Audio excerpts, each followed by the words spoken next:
పూజా మందిరంలో పసుపు, కుంకుమ, అక్షింతల విషయంలో ఎలాంటి ప్రత్యేకమైన నియమాలు పాటిస్తే అదృష్టలక్ష్మి సంపూర్ణమైన అనుగ్రహం కలుగుతుంది? పూజా మందిరంలో పసుపు, కుంకుమలు ఎన్ని రోజులకు ఒకసారి మార్చుకోవాలి? అక్షింతలు తయారు చేసుకునేటప్పుడు పాటించాల్సిన ముఖ్యమైన విధి విధానాలు ఏంటి? ఈ విషయాలన్నీ నేటి పరిహారాలు, పరిష్కారాలు అనే అంశంలో పరిశీలిద్దాం. పూజా మందిరంలో దైవానికి పూజ చేయటం కోసం పసుపు, కుంకుమలు మనం ఏర్పాటు చేసుకుంటాం, అక్షింతలు ఏర్పాటు చేసుకుంటాం. ఈ పసుపు, కుంకుమ, అక్షింతల విషయంలో కొన్ని ప్రత్యేకమైన జాగ్రత్తలు తీసుకోవాలి.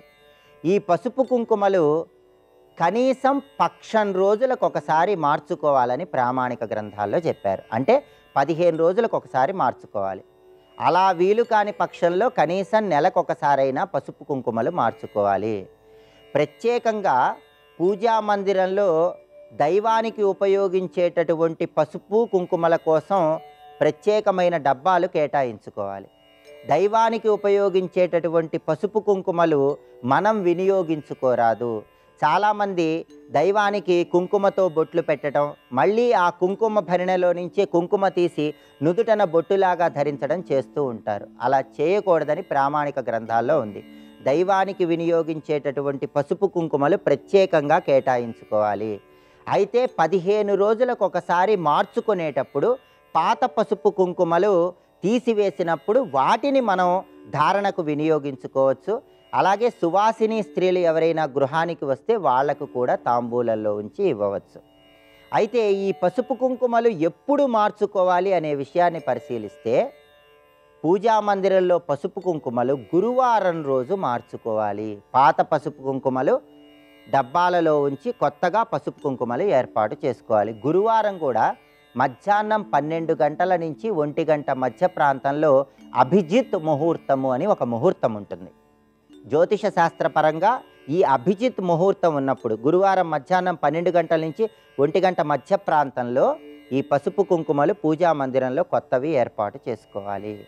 అదేవిధంగా అక్షింతల విషయంలో కూడా ప్రత్యేకమైన జాగ్రత్తలు తీసుకోవాలి. చాలామంది అక్షింతలు నిండుకోగానే బియ్యం డబ్బాలో ఉన్న బియ్యం తీసి అక్షింతలు తయారు చేసుకుంటూ ఉంటారు. అలా ఎప్పుడూ చేసుకోకూడదు. ఎప్పుడైనా సరే మొట్టమొదటగా గృహానికి బియ్యం రాగానే ఆ బియ్యంలో కొంత బియ్యం తీసి ఒక డబ్బాలో పోసుకోవాలి. అక్షింతలు నిండుకున్నప్పుడు ఈ ప్రత్యేకమైన డబ్బాలో ఉన్న బియ్యంతోనే అక్షింతలు తయారు చేసుకోవాలి. మనం ప్రతిరోజు ఆహారానికి వినియోగించుకునే బియ్యం డబ్బాలో ఉన్న బియ్యంతో అక్షింతలు తయారు చేసుకోరాదు.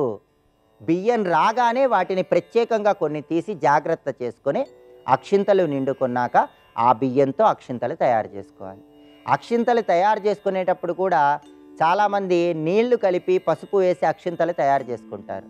దానివల్ల పెద్దగా ప్రయోజనం ఉండదు. ఎప్పుడైనా అక్షింతలు తయారు చేసుకునేటప్పుడు బియ్యంలో ఆవు నెయ్యి చుక్కలు, పసుపు కలిపి అక్షింతలు తయారు చేసుకోండి. అలా ఆవు నెయ్యి చుక్కలు, పసుపు కలిపి అక్షింతలు తయారు చేసుకుంటే ఆ పసుపు అక్షింతలు విశేషమైనటువంటి ప్రయోజనాలను కలిగింపజేస్తాయి. అలా అక్షింతలను తయారు చేసుకొని గృహంలో ఏర్పాటు చేసుకోవాలి.